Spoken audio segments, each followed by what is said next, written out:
Hello guys, welcome back to Mass Study. दोस्तों, if you spend 10 minutes of your time here on watching my video, I guarantee you that you will learn something new and you will learn how to speak advanced level sentences. Hello guys, my name is Kamlesh Yadav and I teach you English with basic to the advanced level. दोस्तों, आज की class ना बड़ी मजेदार होने वाली है क्योंकि इस छोटे से सेशन में मैं आपको 3 से 4 टॉपिक पढ़ाऊंगा, 3 to 4 टॉपिक्स पढ़ाऊंगा और पढ़ाने के साथ साथ ना बेटा उनकी प्रैक्टिस भी करवाऊंगा, क्योंकि चाणक्य की किसी पुरानी किताब में लिखा था practice makes a man perfect. मजाक कर रहा हूं, पर सच में सही बात है ना ये कि जो जितना प्रैक्टिस करेगा वो उतना सीखेगा। तो चलिए अगले 10 मिनट पूरे ध्यान से इस वीडियो को देखिए और सीखिए इंग्लिश बोलना सिर्फ 10 मिनट में। दोस्तों, एक बात आपको बताना चाहता हूं। देखो, अभी जो हम टॉपिक पढ़ने वाले ना बेटा, उसका नाम है यूज ऑफ ऑलवेज। अब 2 वर्ड्स को मैं आपको समझा देता हूं। ऑलवेज का मतलब होता है हमेशा। ऑलवेज मतलब क्या होता है? हमेशा। जैसे कई बार हम एक सेंटेंस बोलते हैं, अरे वो तो हमेशा चिल्लाते रहता है, वो हमेशा चिल्लाते रहता है। अब इस सेंटेंस में कोई चीज कंटिन्यूअस है तो उसको कैसे बनाएंगे? अगर प्रेजेंट टेंस है, सबसे पहले सब्जेक्ट लगाना और फिर लगा देना इजेमार, उसके बाद आपको लगाना है ऑलवेज, फिर आपको लगाना है वर्ब की 4th फॉर्म और फिर आपको लगाना है ऑब्जेक्ट। यानी कि इस सेंटेंस के लास्ट में ताहे तीहे जरूर आ रहा है, लेकिन फिर भी ये प्रेजेंट इंडेफिनिट नहीं है, ये प्रेजेंट कॉन्टिन्यूअस के फॉर्म में आएगा, क्योंकि कोई व्यक्ति कोई काम करते रहता है। अरे वो तो हमेशा पागलों जैसी बातें करते रहता है, कमलेश सर तो हमेशा इंग्लिश पढ़ाते रहते हैं, वह हमेशा मस्ती करता रहता है। अरे तुम तो हमेशा पैसों के पीछे ही भागते रहते हो, कोई काम करता रहता है। ऐसे वाक्यों को बनाने के लिए सब्जेक्ट प्लस इजेमार, फिर लगाना है ऑलवेज एंड देन वर्ब की 4th फॉर्म ऑब्जेक्ट। वह हमेशा चिल्लाते रहता है, वह को बोलेंगे ही के साथ बेटा क्या लगा देंगे? ही के साथ लगा देंगे इज। ही इज ऑलवेज, और चिल्लाने को बोलते हैं shouting. He is always shouting. तो यहां पर थोड़ी प्रैक्टिस करते हैं। जैसे मेरा दोस्त हमेशा नाचते रहता है, मेरा दोस्त यानी कि क्या बोलेंगे? My friend. My friend is always. आप नाचने को बोलते हैं डांसिंग। तो सेंटेंस क्या बन गया बेटा? My friend is always dancing. अगला सेंटेंस देखो, वे लड़के हमेशा क्रिकेट खेलते रहते हैं। वे लड़के यानी कि दोज बॉयज। क्या बोलेंगे? Those boys are always. Those boys are always. आप वर्ब का 4th फॉर्म, क्रिकेट खेलने को बोलते हैं प्ले क्रिकेट, आईएनजी फॉर्म लगा के सेंटेंस बन जाएगा प्लेइंग क्रिकेट। सो वे लड़के हमेशा क्रिकेट खेलते रहते हैं, those boys are always playing cricket. अगर मजा आ रहा हो और अगले 3 टॉपिक 10 मिनट में पढ़ाऊंगा, लाइक कर दो भाई, शेयर कर दो और सब्सक्राइब कर दो। और आपको ना लास्ट में होमवर्क दूंगा, 5 सेंटेंसेस वो करके जाना। यहां देखो, कलर चेंज करते हैं। वह हमेशा अंग्रेजी बोलता रहता है। मुझसे पहले आपके मुंह से सेंटेंस निकल जाना चाहिए। वह को बोलेंगे ही के साथ लगा दो इज। ही इज और फिर लगाएंगे ऑलवेज। हमने ऑलवेज क्यों लगाया? रहता है के लिए ऑलवेज लगाया। He is always speaking English. क्या बोलेंगे बेटा? He is always speaking English. He is always speaking English. वह हमेशा खाना खाता रहता है। He is always eating food. क्या बोलेंगे? He is always eating food. और the last sentence is, मेरी बहन हमेशा टीवी देखती रहती है। मेरी बहन हमेशा टीवी देखती रहती है। कैसे बोलेंगे? My sister is always watching TV. क्या बोलेंगे बेटा? My sister is always watching TV. और इस तरीके से हमने ये सेंटेंसेस की प्रैक्टिस कर ली। तो अब आपको नेक्स्ट टाइम कभी भी अगर ऐसा बोलना हो कि मैं पानी पीता रहता हूं, आप बोलोगे I am always drinking water. मेरी माँ कपड़े धोती रहती है, my mother is always washing clothes. समझ में आ गया? चलिए ये 5 क्वेश्चन ना हम बोलकर प्रैक्टिस करते हैं, मेरे साथ आप भी बोलोगे। तैयार हैं? वह हमेशा मेरी बुराई किया करती है। She is always criticising me. आप हमेशा डांटते रहते हैं। You are always scolding. मेरी बहन हमेशा खाना बनाती रहती है। My sister is always cooking food. तुम हमेशा मोबाइल क्यों चलाते रहते हो? क्यों आ गया तो वाई लगा दो, why are you always using mobile. And the last sentence is, क्या वह हमेशा रोती रहती है? Is she always crying. मजा आया ना? इतनी स्पीड से आपको सीखनी है। और अगर आपको मेरे स्पीड से, अगर आपकी स्पीड मैच करनी है ना, बस जो भी मैं वीडियो लाता हूं 10 मिनट का उसे देखो और प्रैक्टिस करना। चलिए बेटा आगे चलते हैं। हमारा अगला टॉपिक है डू यू थिंक और डज ही थिंक। जैसे कई बार हम बातों ही बातों में बोल देते हैं, क्या तुम्हें लगता है कि वह बुद्धिमान है? क्या तुम्हें लगता है वह सो रहा होगा? क्या उसे लगता है कि मैं पागल हूं? तो क्या तुम्हें लगता है, या क्या मुझे लगता है, या क्या उसे लगता है?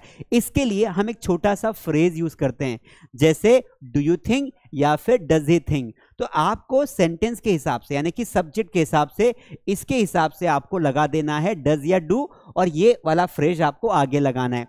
तो डू यू थिंक या does he think plus required sentence, क्या बोलेंगे?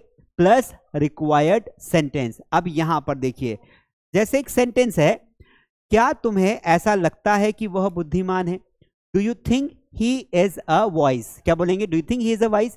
तो यहां तो छोड़ो, अभी सीधा प्रैक्टिस करते हैं। क्या करते हैं? सीधा सीधा प्रैक्टिस करते हैं। तो चलिए, स्क्रीन पर दिए गए 5 सेंटेंसेस को आप प्रैक्टिस करेंगे और मुझे आंसर बताएंगे। तैयार है आप लोग? जी सर। क्या तुम्हें ऐसा लगता है कि वह डरपोक है? सर डरपोक को क्या बोलते हैं? डरपोक को टिमिड बोलते हैं। देखो, क्या तुम्हें ऐसा लगता है कि वह डरपोक है? तो यहां पर बेटा आप लिखोगे, मैं पेन का कलर चेंज कर लेता हूं। Do you think, do you think, do you think वह डरपोक है? He is timid. Do you think वह डरपोक है? Do you think he is timid. क्या तुम्हें ऐसा लगता है कि मैं ईमानदार हूं? Do you think I M honest?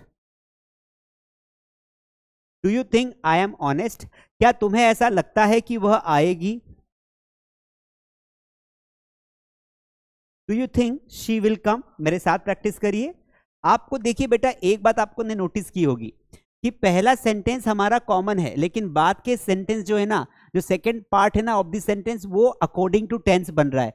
यहां पर बी वर्ब था, हमने बी वर्ब से बनाया। यहां पर बी वर्ब था, यहां पर फ्यूचर इंडेफिनिट था, हमने फ्यूचर इंडेफिनिट का सेंटेंस बना दिया। क्या तुम्हें लगता है कि वह आएगी? Do you think she will come.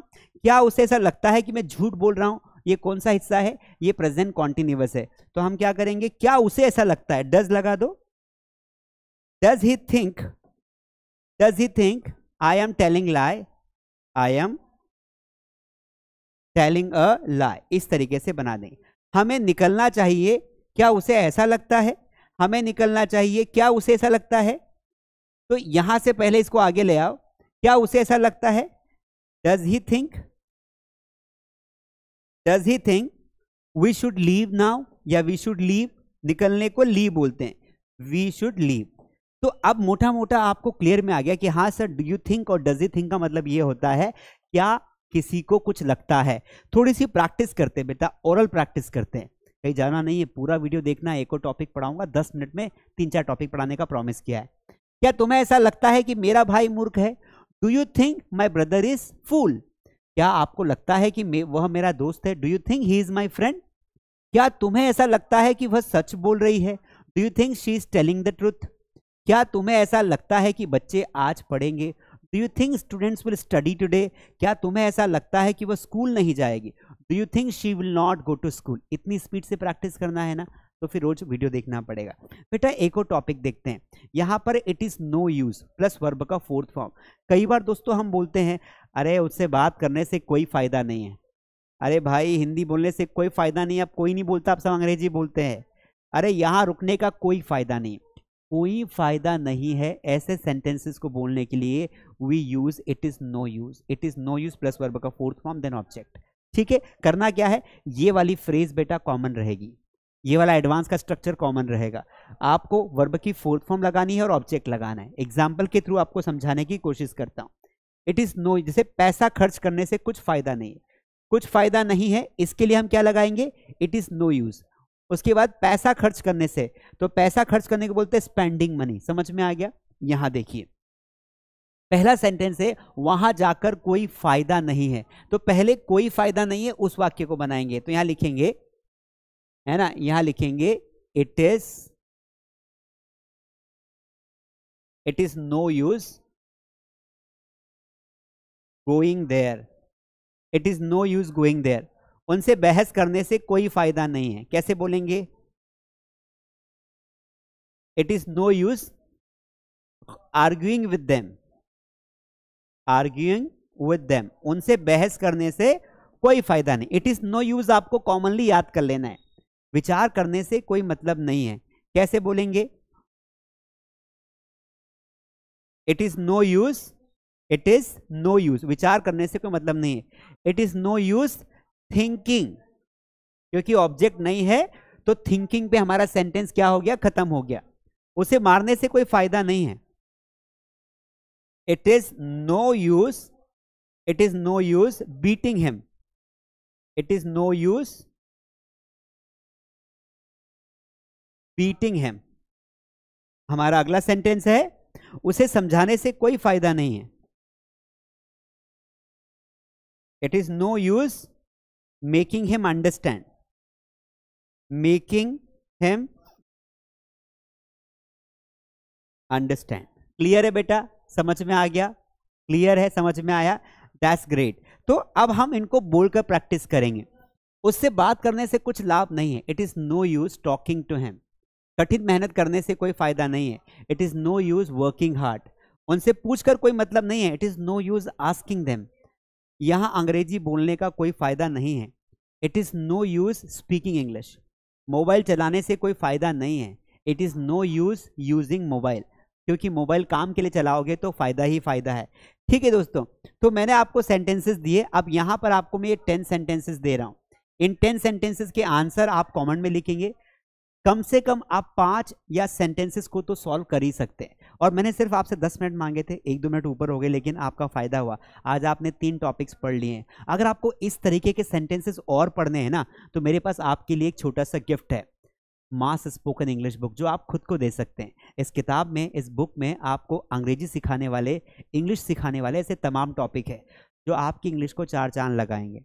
तो आप ये जो बुक है ना, इसको प्लीज़ आप बाय कर सकते हैं फ्लिपकार्ट, अमेजॉन से, और अपनी इंग्लिश लर्निंग की जर्नी शुरू कर सकते हैं। और इसके अलावा अगर आपको घर बैठे मेरे ऑनलाइन कोर्सेज ज्वाइन करना हो तो नीचे दिए गए स्क्रीन पर दिए गए नंबर पर आप कॉल करके अपनी इंग्लिश की लर्निंग की जर्नी शुरू कर सकते हैं। I hope you enjoyed my small session, छोटा सेशन था, मजा आया होगा। लाइक कर देना और होमवर्क जरूर करना। और ये वीडियो कैसा लगा जरूर बताना। Thank you so much.